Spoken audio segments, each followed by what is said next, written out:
Bismillahirrahmanirrahim. Assalamualaikum warahmatullahi wabarakatuh teman-teman sekalian. Di tengah meningkatnya isu mikroplastik dalam lingkungan, analisis yang akurat menjadi sangat penting, terutama pada jaringan makhluk hidup.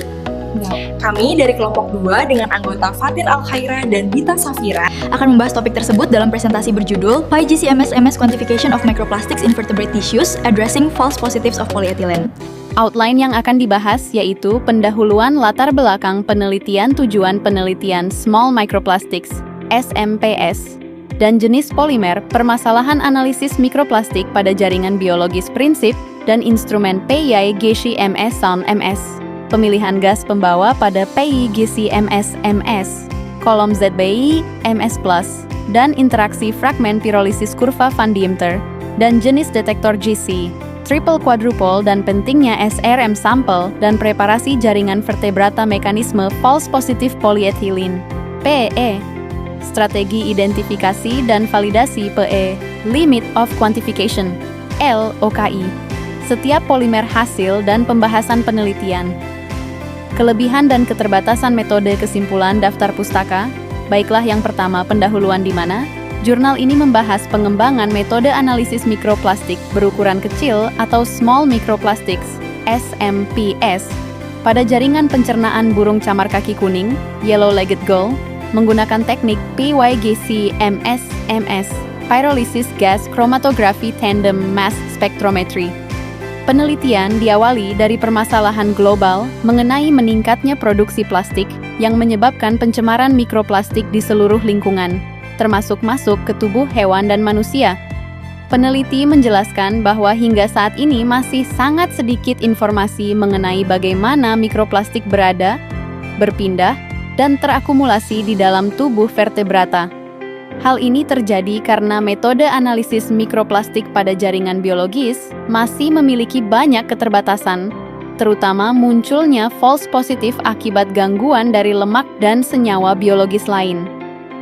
Oleh karena itu, penelitian ini bertujuan mengembangkan metode yang lebih akurat untuk mengukur mikroplastik, khususnya polyethylene, PE, yang paling sulit dianalisis karena fragmen hasil pirolisisnya sangat mirip dengan fragmen lipid biologis. Adapun keterbatasan metode spektroskopi, metode umum seperti FTIR dan Raman memiliki keterbatasan dalam kuantifikasi SMPS pada jaringan biologis. Metode berbasis spektroskopi memerlukan preparasi sampel yang cukup panjang. Analisis partikel berukuran kecil masih dapat menghasilkan data yang kurang akurat. Penelitian dikembangkan untuk meningkatkan akurasi kuantifikasi mikroplastik pada jaringan vertebrata. Selain itu, pengembangan teknik thermal degradation. Teknik thermal degradation, seperti PyGCMS-MS, menawarkan sensitivitas lebih tinggi dalam identifikasi polimer mikroplastik. Polyethylene, PIE, menjadi tantangan utama dalam analisis jaringan biologis. Lipid pada jaringan dapat menghasilkan sinyal yang menyerupai PE sehingga memicu false positive. Pendekatan analisis dikembangkan untuk meningkatkan akurasi identifikasi PE. 4. Permasalahan analisis mikroplastik pada jaringan biologis. Jaringan biologis memiliki matriks kompleks seperti lipid, protein, dan senyawa organik lainnya. Senyawa biologis dapat menghasilkan produk pirolisis yang mirip dengan mikroplastik. Polyethylene, PE, sangat rentan mengalami false positif akibat interferensi lipid. Ukuran small microplastics, 10–1000 mikrometer, sulit dipisahkan dan dianalisis secara akurat. Kontaminasi selama preparasi sampel dapat memengaruhi hasil analisis. Konsentrasi mikroplastik dalam jaringan umumnya sangat rendah, sehingga membutuhkan metode dengan sensitivitas tinggi. Validasi marker polimer diperlukan untuk memastikan identifikasi mikroplastik yang benar. 5. Small microplastics, SMPS, dan jenis polimer definisi SMPS. Small microplastics, SMPS, adalah partikel plastik berukuran 10–1000 mikrometer. Polimer yang dianalisis, PE menjadi polyethylene, PP menjadi polypropylen, PS menjadi polystyrene, PIT menjadi polyethylene terephthalate, PMMA menjadi polymethyl methacrylate. Karakteristik umum. PE dan PP bersifat alifatik PS, dan PE menghasilkan senyawa aromatik saat pirolisis PM. EMA menghasilkan metil methacrylate sebagai marker utama. 6. Prinsip dan instrumen PyGC MS Usher MS, PyGC MS MS, Pyrolysis Gas Chromatography Tandem Mass Spectrometry adalah teknik analisis yang digunakan untuk mengidentifikasi jenis polimer mikroplastik, mengukur konsentrasi mikroplastik, menganalisis fragmen hasil pirolisis plastik. Prinsip kerja sampel dipanaskan. Pirolisis. Polimer terurai menjadi fragmen kecil. Fragmen dipisahkan pada GC. Ion dianalisis menggunakan MS. Keunggulan PYGC MS. Sensitivitas tinggi, selektivitas tinggi. Dapat menganalisis sampel biologis kompleks.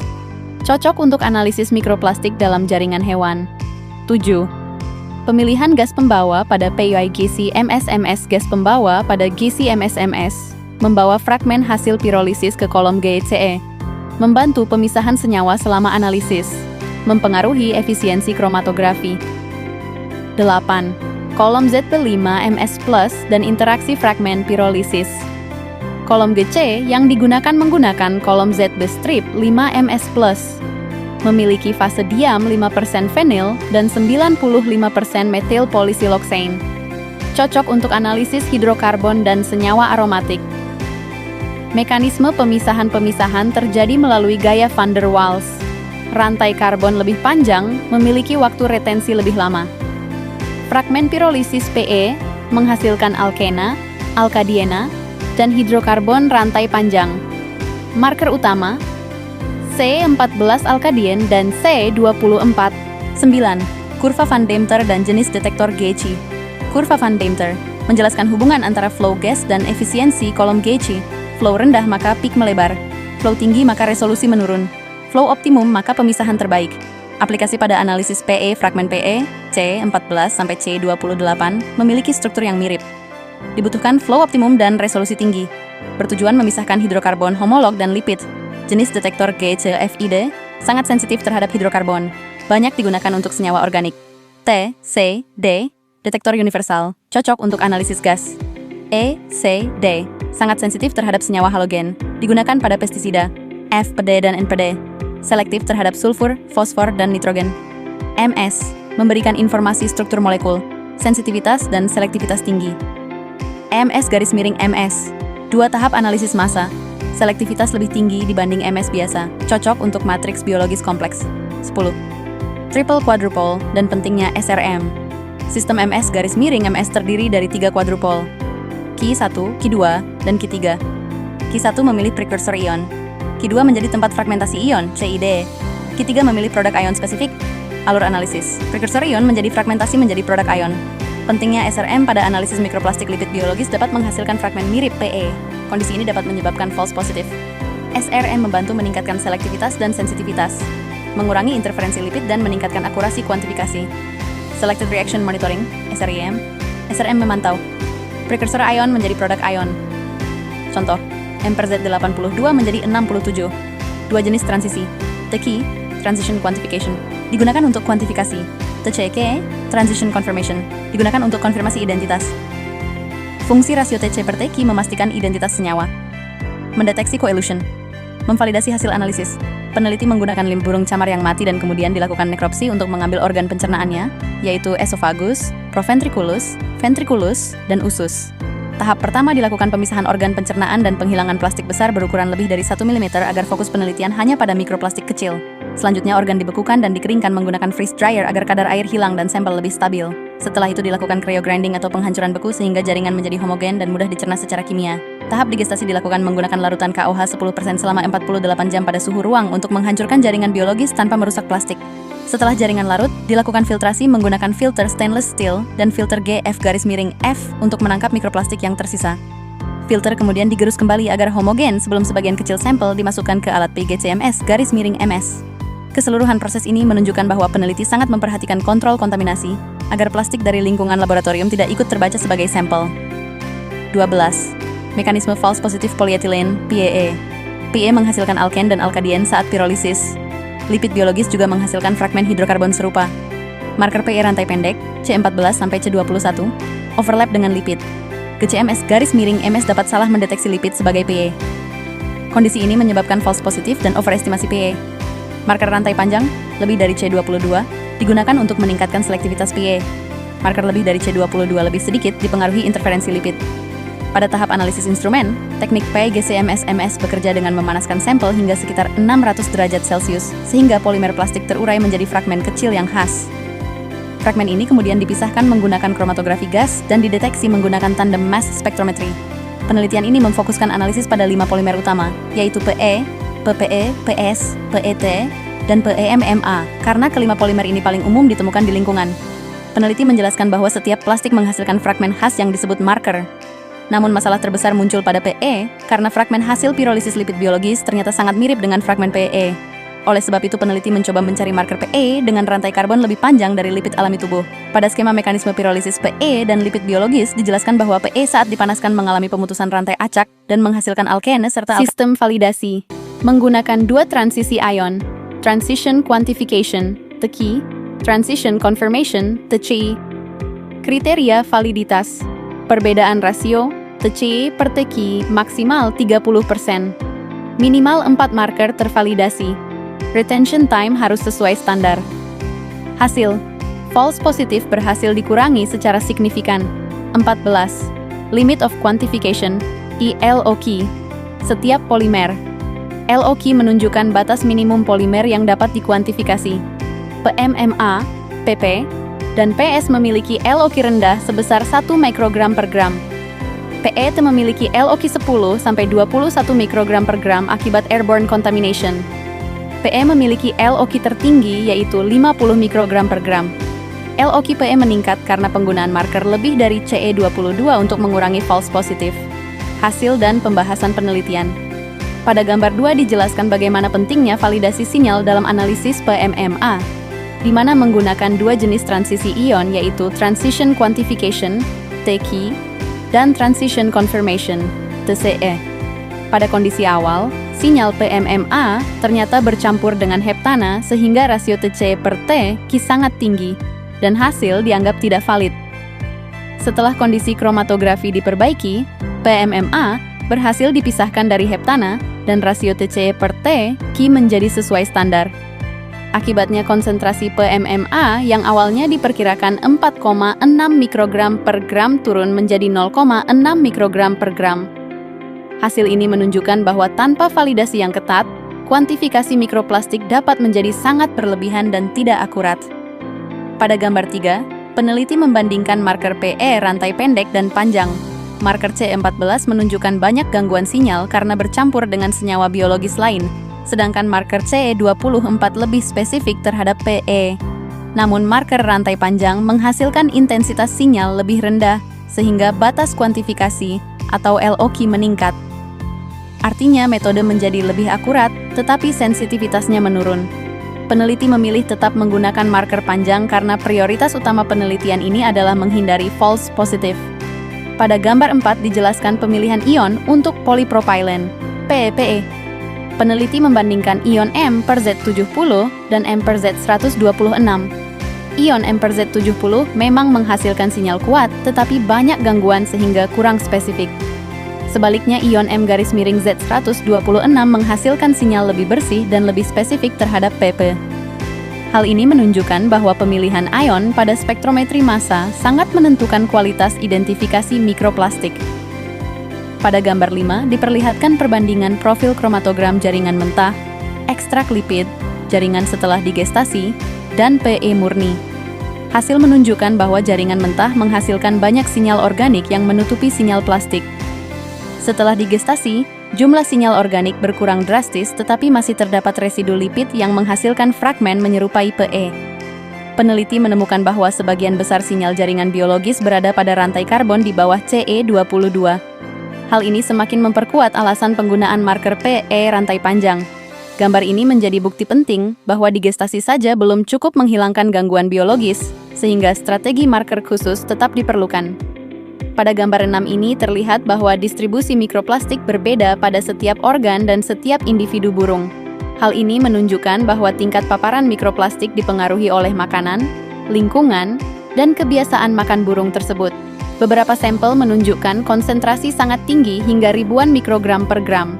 Kemungkinan karena adanya partikel plastik berukuran lebih besar yang lolos saat pemisahan manual. Pada tabel 1, peneliti menganalisis berbagai senyawa model lipid seperti squalene, kolesterol, palmitic acid, dan docosanol untuk melihat apakah senyawa tersebut dapat menghasilkan fragmen menyerupai PE. Hasil menunjukkan bahwa beberapa lipid memang menghasilkan fragmen alkane dan alkadiene yang sangat mirip dengan PE rantai pendek. Akan tetapi tidak ada lipid yang mampu menghasilkan marker PE dengan rantai lebih dari CE22. Kesimpulan ini sangat penting karena membuktikan bahwa marker panjang jauh lebih aman digunakan untuk analisis PI. Pada tabel 2, peneliti membandingkan hasil analisis jaringan mentah dan ekstrak lipid menggunakan berbagai jenis marker PI. Ketika menggunakan marker pendek C14 sampai C21, banyak sampel menunjukkan hasil positif PI, walaupun sebenarnya berasal dari lipid biologis. Sebaliknya, ketika menggunakan marker CE22 sampai C28, hasil false positif menghilang karena lipid tidak lagi menghasilkan sinyal tersebut. Hal ini membuktikan bahwa sebagian besar deteksi PE pada metode lama kemungkinan merupakan kesalahan akibat interferensi lipid. Pada tabel 3 dijelaskan hasil setelah proses digestasi jaringan. Marker pendek masih menghasilkan konsentrasi PE tinggi, sehingga menunjukkan adanya gangguan matriks biologis yang tersisa. Namun marker panjang menghasilkan konsentrasi PI lebih rendah dan lebih valid. Dari sini, peneliti menyimpulkan bahwa penggunaan marker panjang memang mengurangi sensitivitas, tetapi meningkatkan keakuratan hasil. Dengan kata lain, lebih baik mendapatkan hasil lebih sedikit, tetapi benar daripada hasil tinggi namun palsu. Pada bagian evaluasi metode, peneliti juga membandingkan penelitian ini dengan berbagai metode PYGCMS sebelumnya pada tabel 4. Hasilnya menunjukkan bahwa metode yang dikembangkan memiliki sensitivitas yang sebanding dengan penelitian lain, tetapi jauh lebih ketat dalam kontrol validasi dan pencegahan false positif. Penelitian ini juga menunjukkan bahwa analisis mikroplastik pada jaringan vertebrata masih sangat menantang karena kandungan lipid dan matriks biologis sangat kompleks. Kelebihan sensitivitas tinggi dapat mendeteksi beberapa polimer, sekaligus selektivitas lebih baik menggunakan MS garis miring. MS validasi PI lebih akurat menggunakan marker lebih dari CE20. 2. Keterbatasan. Tidak memberikan bentuk dan ukuran partikel, LOKPE masih cukup tinggi. Preparasi sampel cukup kompleks dan panjang. Risiko kontaminasi udara masih tinggi. Kesimpulan penelitian ini berhasil mengembangkan metode PYGCMS untuk mendeteksi dan mengukur mikroplastik kecil pada organ pencernaan burung laut secara lebih akurat dan sensitif. Metode preparasi sampel seperti freeze drying, penghancuran jaringan, digesti KOH 10%, dan filtrasi mampu menghilangkan hampir seluruh jaringan biologis 96-99%, sehingga mikroplastik lebih mudah dianalisis. Peneliti menemukan bahwa lipid atau lemak dari jaringan tubuh dapat menyebabkan false positif pada analisis polyethylene (PEE) karena menghasilkan sinyal yang mirip dengan PEE saat proses pirolisis. Untuk meningkatkan ketepatan analisis PEE, digunakan marker rantai karbon panjang lebih dari CE22 sehingga PEE asli dapat dibedakan dari senyawa lipid alami dalam jaringan tubuh. Hasil penelitian menunjukkan bahwa polystyrene (PES) dan polyethylene (PE) merupakan mikroplastik yang paling banyak ditemukan pada organ burung, sehingga membuktikan bahwa burung laut sangat terpapar pencemaran mikroplastik di lingkungan. Demikian pemaparan materi dan pembahasan jurnal yang dapat kami sampaikan. Dari penjelasan tersebut, dapat dipahami bahwa penelitian ini memberikan informasi penting mengenai metode, proses analisis, serta hasil yang diperoleh sesuai tujuan penelitian yang dilakukan. Apabila terdapat kekurangan maupun kesalahan dalam penyampaian, kami mohon maaf sebesar-besarnya.